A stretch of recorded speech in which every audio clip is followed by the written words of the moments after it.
Hello मेरे प्यारे विद्यार्थियों, कैसे हैं आप लोग। होप आप सब बढ़िया होंगे बच्चों। मैं भी एकदम बढ़िया हूं। बहुत सारे स्टूडेंट्स हैं जो कि संपूर्ण 2.0 परचेज करना चाहते हैं।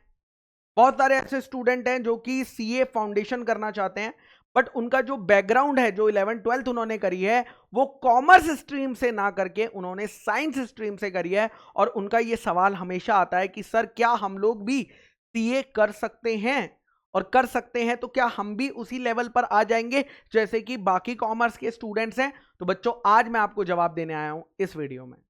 तो पहला क्वेश्चन कि क्या साइंस स्टूडेंट्स भी सीए कर सकते हैं। So the answer is yes बेटा, आप लोग भी सीए कर सकते हो।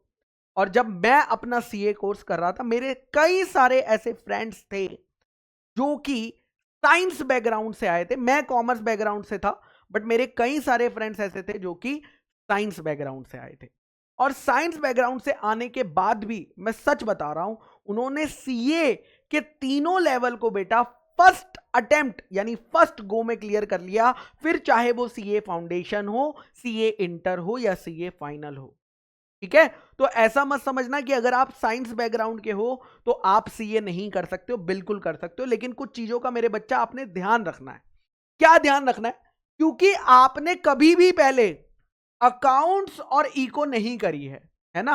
अकाउंट्स और इकोनॉमिक्स जैसे सब्जेक्ट आपने पहले नहीं करे हैं, तो you have to devote more time on accounting and economics subject as compare to a commerce student.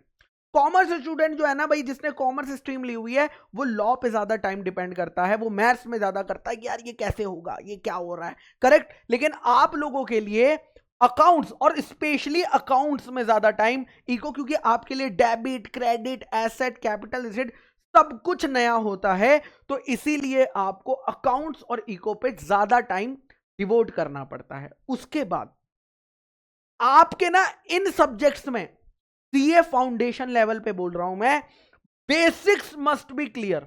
आपको बेसिक्स क्लियर कर लेने। देखो, रट्टा लगा के भी हो सकता है आप पास हो जाओ सीए फाउंडेशन, अकाउंट्स में हो जाओ, आपने कहा ये सम इधर आता है, इस सम में ये सम इधर आता है, टोटल टैली हो गया, पास हो गए। लेकिन अगर आपके बेसिक्स क्लियर नहीं होंगे तो ये चीज आपको सीए इंटरमीडिएट और सीए फाइनल लेवल पे बहुत ज्यादा दिक्कत देने वाली है।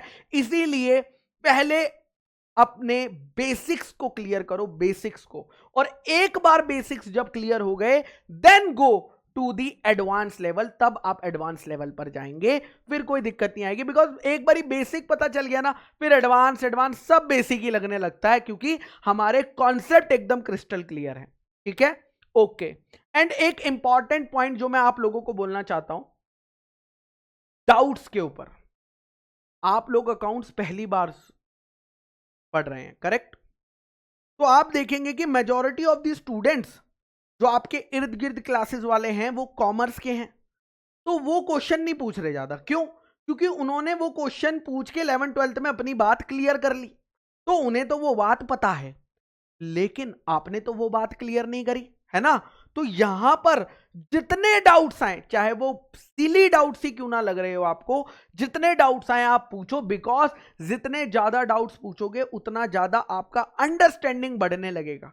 तो डाउट्स पूछने से आपको घबराना नहीं है, जस्ट बिकॉज बाकी बच्चे डाउट्स नहीं पूछ रहे हैं। अरे यार, उन्हें पता है, उन्होंने 11th-12th में सीख लिया, इसलिए वो नहीं पूछ रहा है कि भैया ये वाला अकाउंट डेबिट क्यों हो रहा है, ये वाला अकाउंट क्रेडिट क्यों हो रहा है। लेकिन आपके लिए आपको पूछना है भाई क्यों हो रहा है, क्यों हो रहा है, क्या रीजन है। पिछले वाले क्वेश्चन में तो नहीं किया था आपने, यहां पे क्यों कर रहे हो। आ रहा है पूछ लो, बाकी बच्चे पूछे ना पूछे उससे फर्क नहीं पड़ता, क्योंकि आपको तो अपना रिजल्ट देखना है ना, दूसरे का रिजल्ट थोड़ी देखना है। हमें अपने रिजल्ट में पास अगर देखना है तो हमें यह इंश्योर करना पड़ेगा कि हमारे इन सब्जेक्ट्स के बेसिक्स भी क्लियर हो और हमारे इन सब्जेक्ट्स में जितने डाउट्स आए हों वो सब क्लियर आउट हो जाए। ठीक है, तो आई होप बच्चों आपकी क्वेरी आंसर हो गई होगी। तो फिर मिलते हैं बच्चों नेक्स्ट वीडियो में। Tata, bye bye.